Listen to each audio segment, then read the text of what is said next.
who is going to give you her viewpoint of being a Motetter under the direction of Dick. That said, he's a hard act to follow, and I'm using my own voice.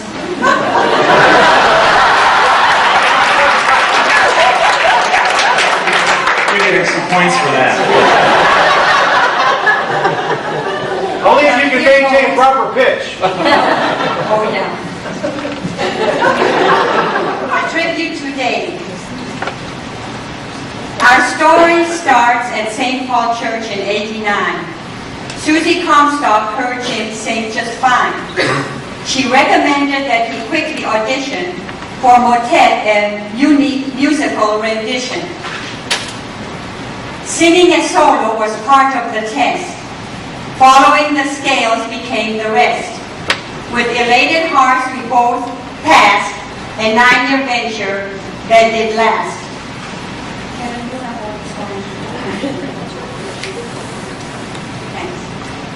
Thanks. Everything in our lives was put on hold, so we could completely participate tenfold. Thursdays and Sundays were practice times, adding Tuesdays for ensembles, which were sublime. The group worked indeed very hard. It seemed like everyone was on their guard to please Dave and stay on pitch. At times, we wished we could sing along with Mitch. When Dave raised both of his arms, they were like a set of clock alarms. At 2 thumbs up, he sometimes gave. That was not a sign to rant and rave. But to continue to reach that tune, over and over again until soon, we think we achieved that goal, satisfied, but exhaustion took its toll. Even the tenors gained success. Sometimes they did address, going back to that their part was perfectly done. Required was our full attention. We were too old to be put into detention. The back row of singers sometimes gave fits to the singers, especially Dave. Singing was not just games and fun. It was serious business that you, Dave, couldn't shun. A wonderful program we were working toward, sharing sacred music with one accord. Listening to each other, the perfect balance getting. An angelic motet harmony, a heavenly setting. Serving the Lord by beautiful music bringing, paying close attention was vital to our singing. An important key was the blending of voices which enabled the message sending. Peace, joy, love, patience, and fellowship. Sending people on a highly spiritual trip. To accomplish all this, Dave had to find the appropriate music of its kind. His summers were to this devoted, presenting music that was quoted as being in step with the times, keeping dance routines that required some leaping, which Nancy and Karen did creatively figure an idea from others that did trigger. Different innovations to be worked out, practicing hard until we had no doubt of our turns, kicks, and synchronization, ready to perform, showing gratification.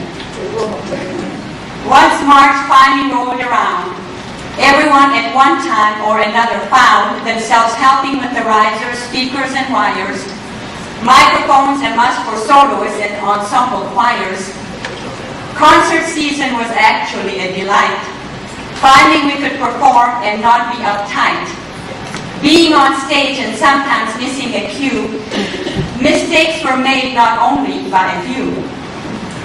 A long time on riser standing, had to have bent knees or could be landing on the steps and fall on the floor, continuing the concert but being very sore.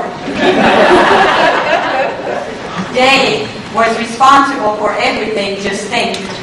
While conducting, he had enough humor to wink at us to convey the message we were on the right track. If not, kept a straight face but wouldn't give us any slack. There was a lot of pressure to perform Some words were blurred until the previous night.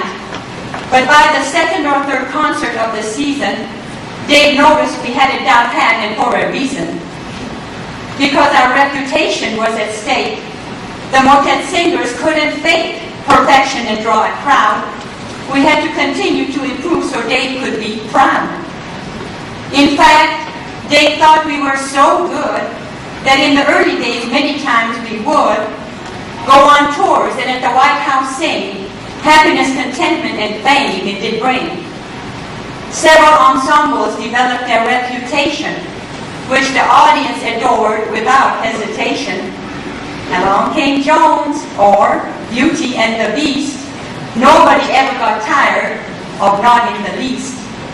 Scotty, Carol's friend, a lively little chap, who always sat upon her lap, was funny too, blunt and could not restrain, even though he did not possess much of the brain.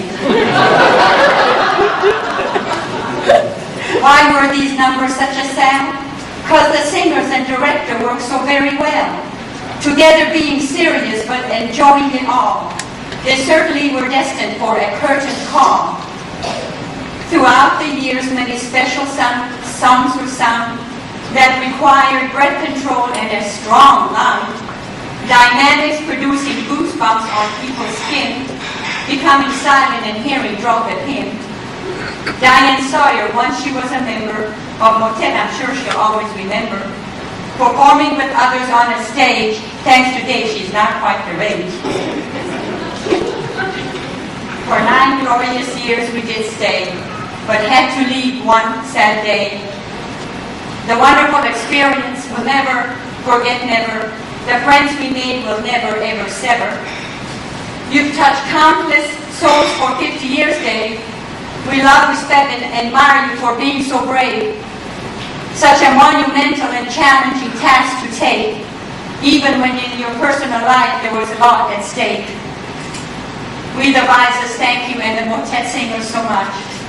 You truly have helped us and did us touch our lives, and we'll forget never the benefit concert of April 27, 2003, forever. Gratefully and with love, Mary Vice and family. Thank you.